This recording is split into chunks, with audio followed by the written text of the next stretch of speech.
not put together the same way, but it was obvious, easy break beats for the beat digger in me. No doubt. But the song that came out of it and the energy that came out of it between New York and Philly, Toasted Up is still legendary, and we know that's what it is. True indeed. You know what I'm saying? And I was cooking that year, so I had that and Ghetto Red Hot and Mac Daddy, Mikey Jarrett. No You doubt. know, we was Northeast heavy. You know what I'm Yeah, saying? that Whatever way. it was, and then the Uptown Bounce is always what it is. The Church Ave mix, like you said. But it was just the fact that, you know, when you give somebody something, you're not sure what they're gonna do with it. You know what I'm saying? That team took what was their party energy and made it into a proper record and another crew. And you know, shoot, if I knew then what I knew now, things would be different. True. You know what I'm saying? Because we already were ahead of the curve as far as lifestyle, dance, being out in the clubs. You know, I had the blessing, Pops was hustling, so we had a studio across the street from the Red Zone. Talk so about it. We would literally walk out the back door of the Red Zone and walk into my studio. Yes, sir. You know what I'm saying? We were on the block where everything, Daddy's house is popping. Mm-hmm. You know, I remember the night when we got the deal. You know what I'm saying? With Polydor Records, big up Leo, this is Yes, Gavin sir. Ferguson. You know what I'm saying? When that happened, we were literally at the club, all right, cool, we gonna make it. Back in the studio, back in the club, well, who was it? Cypress or the Creators playing, go back across No the street. doubt. And being that y'all were in it and I could tell, you know, the circles and see what was happening, I feel like I could still do some of the routines. I don't want nobody to see it, but I could do it, yo. No You fun know, with me. you always the 6-member of Jiggy. Yeah, it is. Always. Yeah, it is. I understood the ins and outs. And, you know, we got a couple jiggy joints in the vaults. And that's the crazy thing. I didn't mean to cut your wisdom, Salaam, but remember with that reggae mix, we got on Shaba tour.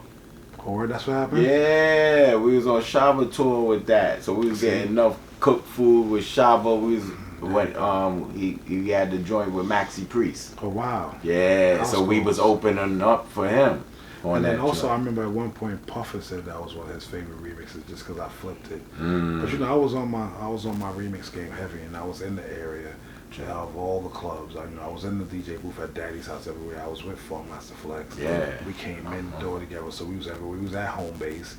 We was at the we was like I said, we was in the clubs. I don't go out no more because I don't want nobody playing nothing real loud at me I don't like. Right. You know what I'm saying? I got big speakers of my own to do that. You know what I'm saying? But the fact is that we were in the spots. And the fact that I was with y'all in the spots, I saw from the DJ booth, but I also saw from y'all perspective looking up.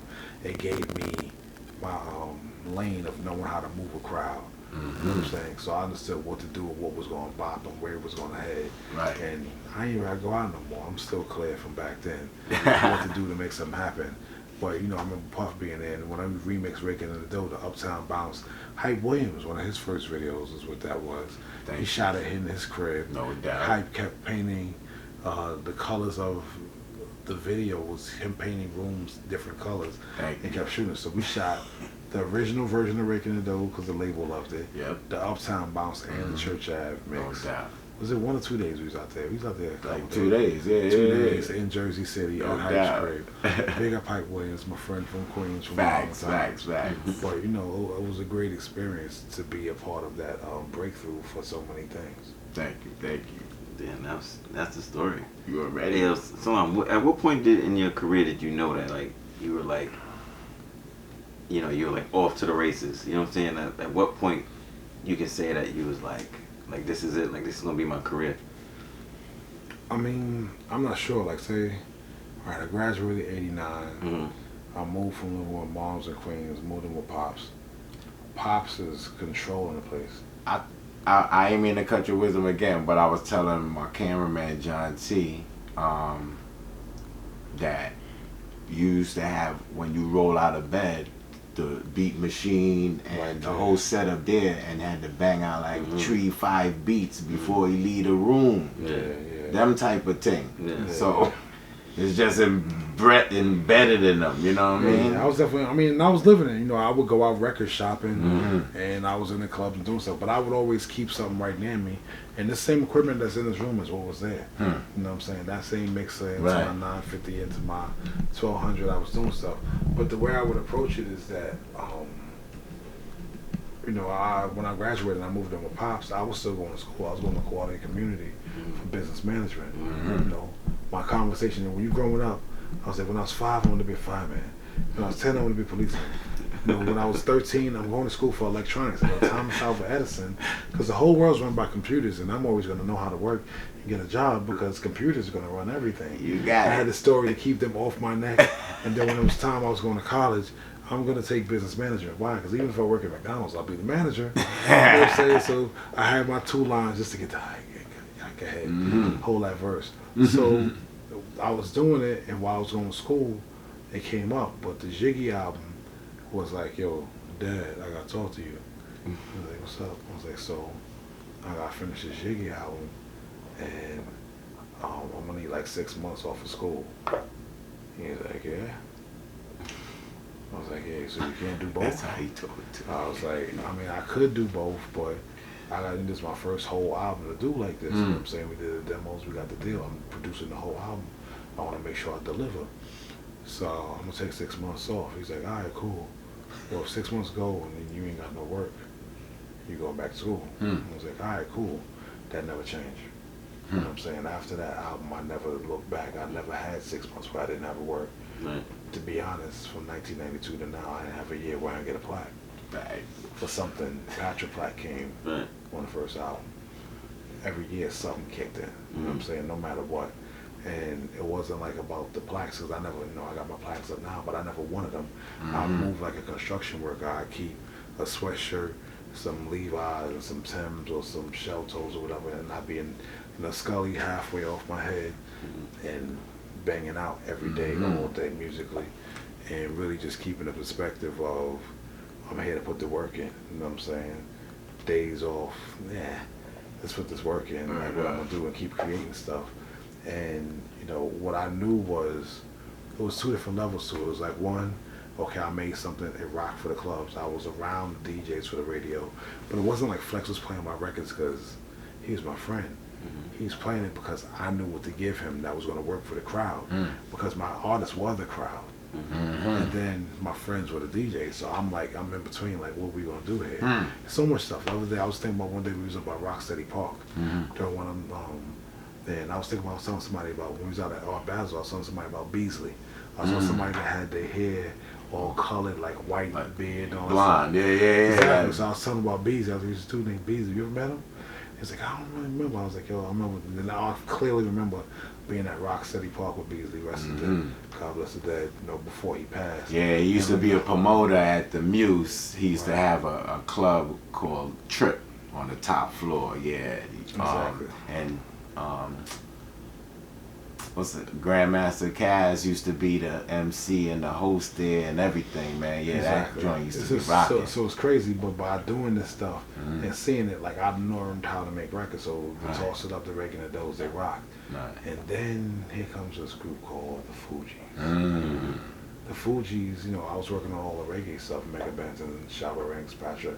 And then when I got to work with the Fugees, some of the same energy of what I was doing with Jiggy, even a couple of tracks that we might have done, they did songs on too. I was pushing this energy forward because we always had our own studios. Right. But by me working with the Fugees, it was like, yo, can you buy me a curry chicken? Because, like, I got you, Island Spice. You know what I'm saying? Got you the curry chicken. And then I'm looking at them on TV and I'm going, do I know these people? Like, I saw that stardom come up. I saw that 20 million album sales. I saw everybody in the world knowing their name. But from Fuji Line, that energy coming out of my studio where nobody liked them, you know, not to say nobody liked them, but people weren't respecting Blood to Dawn Reality. Then we did Nappy Heads, then we did Full Cab, then we did Fuji Line. And then mentoring them into producing themselves. Listen to what they were doing, like, nah, man, move that over there. This is the idea you should try. Push. Now, that mix ain't right, fix that up. Like, at least giving them the courage and encouragement. You know what I'm saying? My whole thing is, I'd rather teach everybody how to fish. You know what I'm saying? Rather than feed people fish. That's not how we live. Wave, yeah. That's too selfish, man. I sell fish to people. I sell fish in the rod. Yeah, So if that's the case, you know, I'd rather be in a space like that. And watching them go to, like, oh snap, it really made me go. So I had to get back around them again. Like, yo, do I know y'all? Hey, I'm Salaam. Like, I'm looking. And then they start arguing. Oh, yo, and Wycliffe looks at Praz one day. Praz, did you order Lauren any Jamaican food? I don't even know if Lauren liked Jamaican food. think Lauren doesn't like Jamaican food? Like, what are you talking about? Same Mm-hmm. thing with Benny. Then I got in the studio and we did the Ready or Not remix. They got the Barrington Levy bounce. I was like, oh, it's the same people. So now I understood that the same people standing in my room not only can rock the clubs, not only can rock the city, not only can rock where I was living, can rock their planet. So then I realized how big my gun was musically.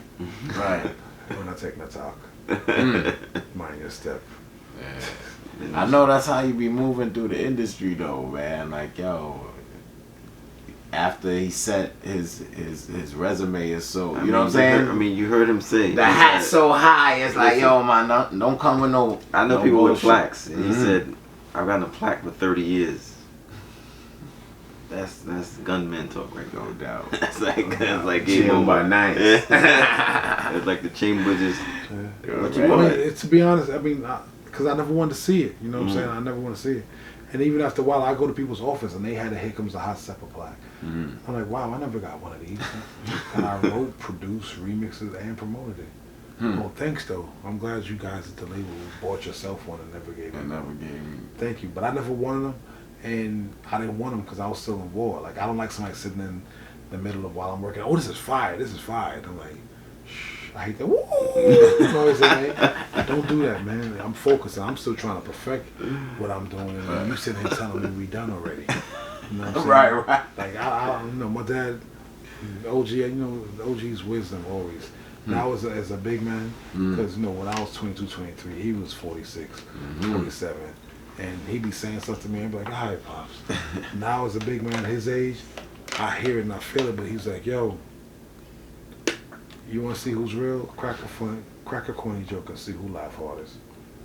Just do it once a week and just see how it goes. Crack a corny joke, you know it's corny, and see who laugh hardest and see what's what." But I never want the corny joke. I don't want the corny song.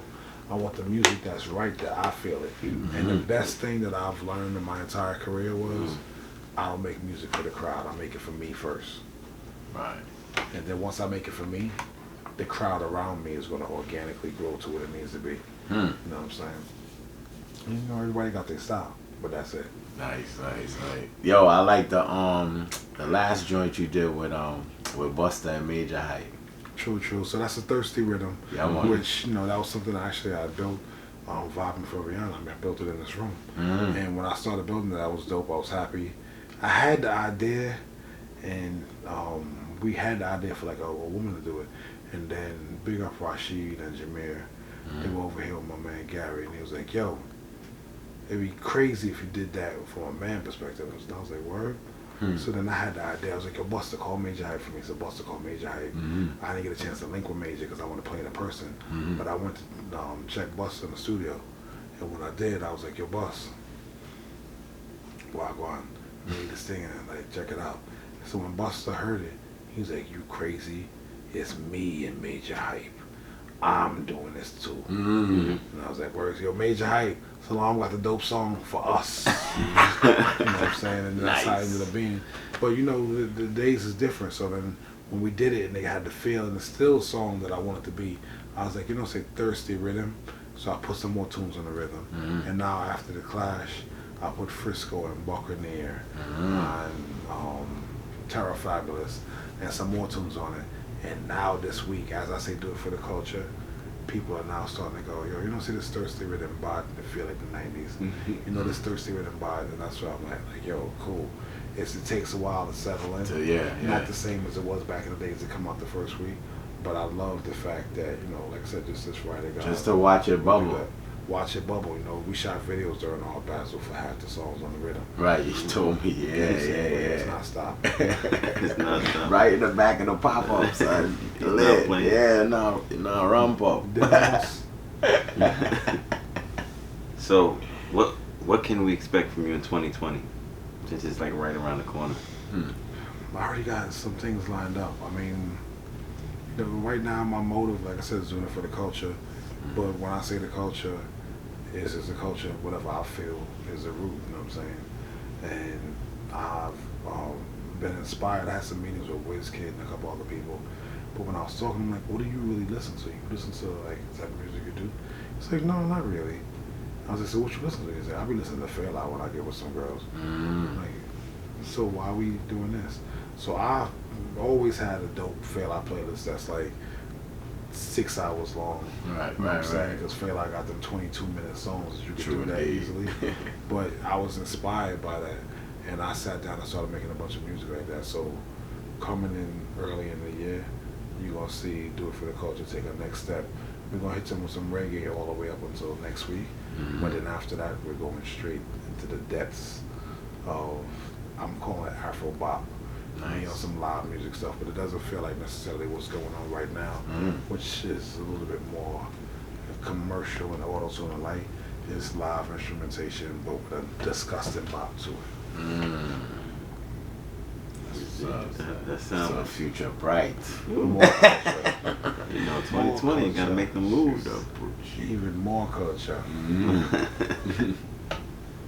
So yeah, we're gonna wrap this up soon because we know you've been up like 4 days in a row. Before it's gone. Yeah. You know what I'm saying? But so where can they find you online? That's Salaam Remi on everything. SALAAMREMI. And then, you know, we also have Do It For The Culture and Loud in Life Records. Look up all that stuff. You go to my page, you find me, you find everything to do with me. Follow me on Spotify. Follow me on Apple Music, you know. Follow me on YouTube. There's just a lot of music, information, and good energy building.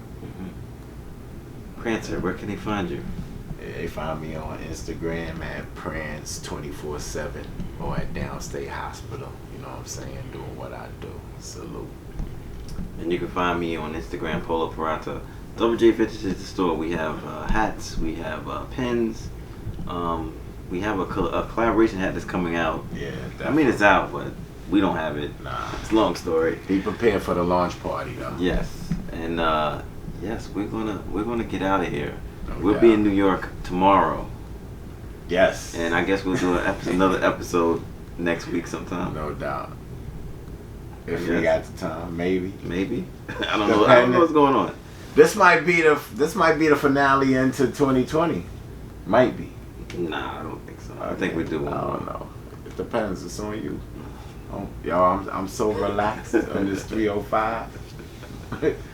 Yo, and I appreciate your time you gave me, bro. Cause I know. Always, yo. As long as I can do it. True. Trust me, man, I can hold out peace and sleep tonight. Facts. Gone. Yes, No thank you, doubt. Salaam, for giving us the time to interview you. For sure. And yeah, we're out of here. No doubt. Been there, rock that. Ciao. Peace. Peace.